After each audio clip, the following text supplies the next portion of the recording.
played 3 games, had a high ankle sprain, and never broke the starting lineup again. And ended up getting 3 to 5 minutes per game. And it was to the point where the other coaches in the league were asking my son and I, what's going on? And the only thing I could tell him was, well, the plantation is relevant and it's real active, and we haven't harvested the crops yet, so we can't get him out there on the floor. But this was a kid at the end of his freshman year. They had won 2 national championships in basketball, and he had 4 or 5 firm college offers. And the only thing that saved him was that he was playing on a AAU team, and the coaches, the college coaches, already knew who he was, as well as the other high school coaches, because he's around. Well, you'll find as you go into it, education, that the really good kids start in 4th grade and go up. Alan, does that, or Frank, does that lead to any of your, either one of your questions? Mine was more like microaggressions, and I think you touched on, like, because like the concept of microaggressions is like subtle, but like not subtle unless you like look out for them. And I think that like the whole like not starting once they figured out his father was black is kind of like played into the microaggression concept, in a sense that like they didn't outright say because we now know this, but they like still took him away from everything else because of that. I was talking with my son last night, and I told him that as adult black men, we have to be real careful that we are teaching our children how to handle the psychological warfare that's inflicted on them. If you're sitting there watching TV and you're watching the news, and you always see where black men are getting killed and they don't have a gun. You know, the woman that killed the black guy in what's Tulsa? I think it was Tulsa. The policewoman. He was standing in his car. She was standing about 100 yards away, and she felt her life was being threatened, so she blew him away. Or the guy that got shot 16 times walking away from the police in Chicago. And as a youngster, we have to get our kids to understand that you can't do that. I mean, that you have to be real careful in how you approach things, and sometimes that doesn't even help. We the 4 of us, I started to talk about that, started a mentoring program called Can We Talk? And we initiated it at Lawrence High School and Free State High School because black males are the most endangered species in America in terms of human beings.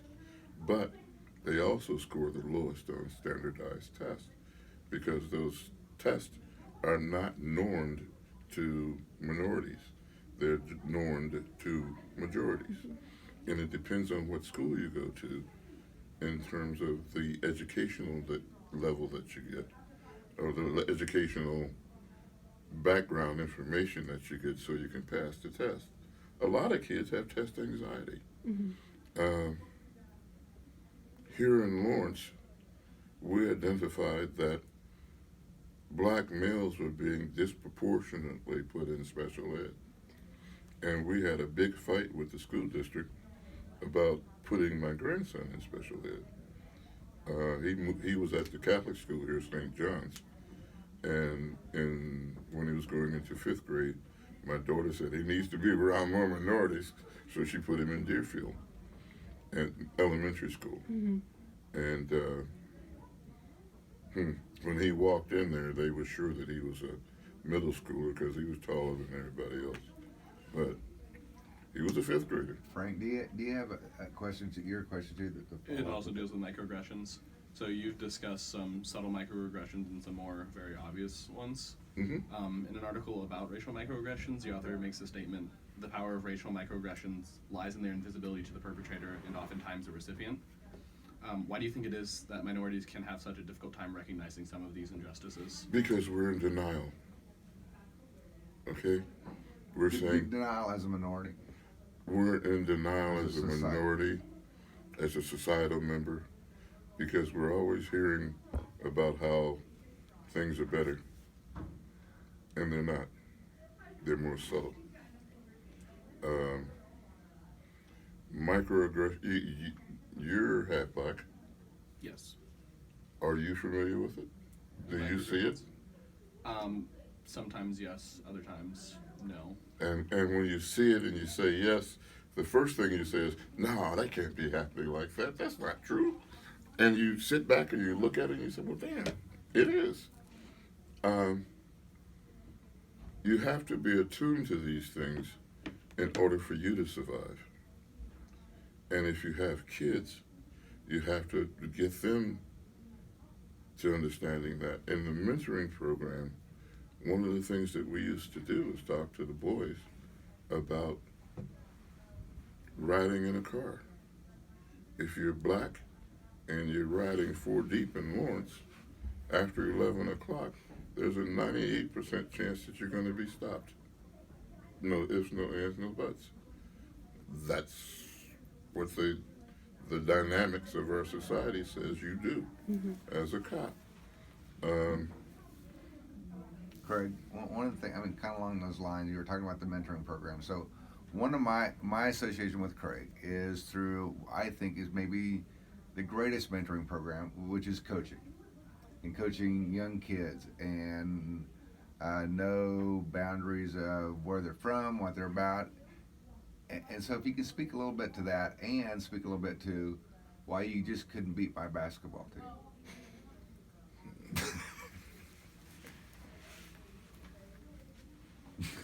He's a little bitter about that.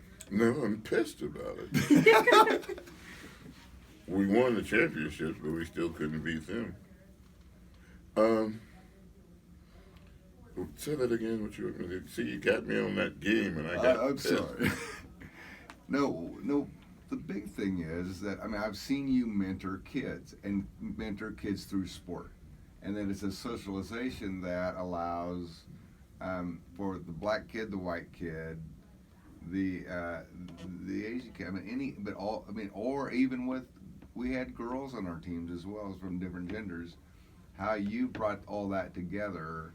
Well, and what you've seen through the sport, particularly when they're young. I mean, we're talking guys 3rd grade, 4th grade, 5th grade. what you do is tell the kids that we're a family, because we are, and that as a part of being a family, we're going to have some good times and bad times, and being completely and totally honest with them, understanding that they're bringing in their feelings and emotions and their prejudices, and telling them that we don't have time for that. What we're doing, we're trying to build young people of outstanding character, and I want you to aim for that. As I was telling Rick yesterday, one of the things that surprised me, because I wasn't expecting it, I walked in the boys' locker room at Central, 8th grade boys, and here's this dude taking off his dress, because he considers himself as a female. Well, you can't go in the girls' locker room and do that, but in the boys' locker room, you do it, and the kids accept him for what he is. And one of the things that I always taught our kids was to accept each other for what you are and deal with that. Not what you want that person to be, but who they are. And if you're friends with them, then you be friends with them because of who they are, and that you want to be friends with them. And it means that you need to understand this thing called race, because race is the most prevalent thing. When you look at a person, before you know him, the first thing you say is black, white, Oriental, maybe American Indian, or maybe an Indian from India, and if they're of Asian persuasion, you don't know what the hell they are till they tell you. You say, well, okay, Japanese, Chinese, there is no J and no C on there, on your forehead. So you have to accept those people, but and mostly you have to have an understanding of diversity. And if I, as a coach, have an understanding of diversity, I'm going to work with my kids on a non-racial category or strata, and not let that influence any decisions I make. Greg, we're going to kind of conclude with this. If you guys have any more follow-up, we're going to conclude with this question too, just for your time and our time. One of the cool things that we've seen from these kids that played together in third, fourth grade, from different backgrounds, just different socioeconomic classes, different races, the friendships today. Mm-hmm. You know, Those friendships were developed in spite of their parents. Okay? In spite of their parents. Because the parents are the ones that bring all of those quote unquote racial barriers and stereotypes in. Because the kids don't care. They don't care. And I would say that you all are in the same boat because you're in that generation. You have been taught. You accept a person for who and what they are. You know? And if you don't like them, leave them alone. But race has very little bearing on it unless you deal with the folks with the white hair. And then it comes out, well, why are you dating that black guy? Do you realize how your kids will be looked upon and treated? That was an old argument, but it's subsiding now because there are a lot of mixed kids, and they don't claim either race. They just say unknown and keep going. Okay?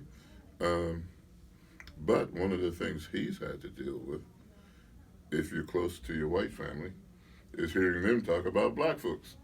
And how do I respond to that? And you don't. And then you with the black family, you hear them talking about white folks. And then you say, is it, I'm part white. Do they mean me too? You know, it's a dilemma that the kids face. And trying to help them face it and understand it and survive it. Because in the final analysis, nobody gives a shit. Nobody. I mean, it's, guys, if you're going to be teachers, you want to be teachers. Okay, the thing I'm going to tell you is take all the diversity courses you can take. Because when you walk in that classroom, you're walking into a lot of subcultures. You got the dominant culture and you got the subculture. The subcultures have to be aware of the nuances of the dominant culture.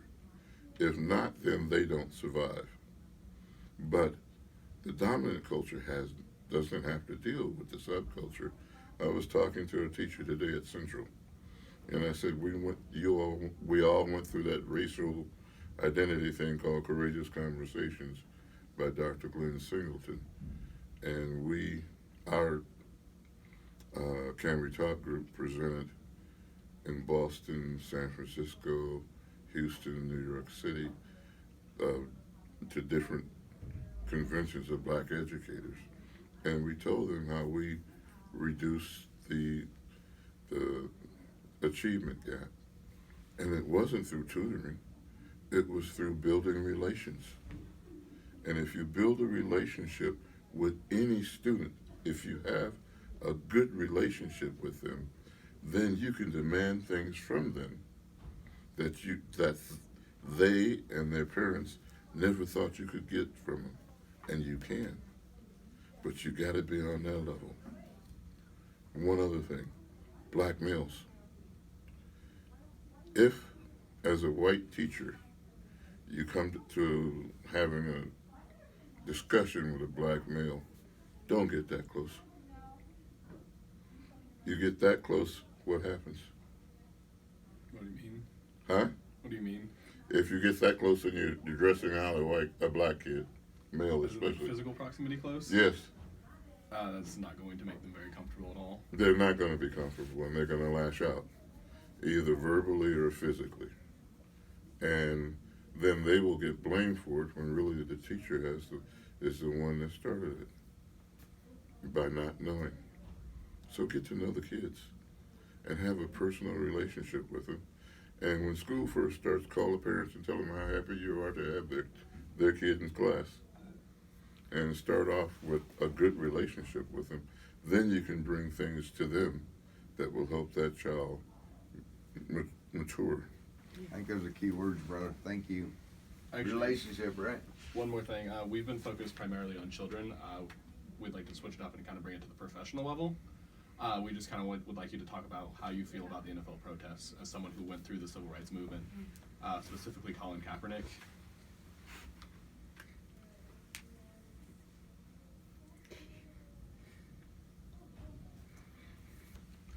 We need to add tape to the. Okay. Colin Kaepernick is a very courageous person and a very honest person. And what he was protesting was the way the police treat black men. That's all he was protesting. It had not a damn thing to do with the flag, and it had not a damn thing to do with citizenship. It was police are killing our black folks, black men, at a phenomenal rate, and nothing's being done about it. You put racist white folks in the mix, and it becomes about patriotism and respect to the flag.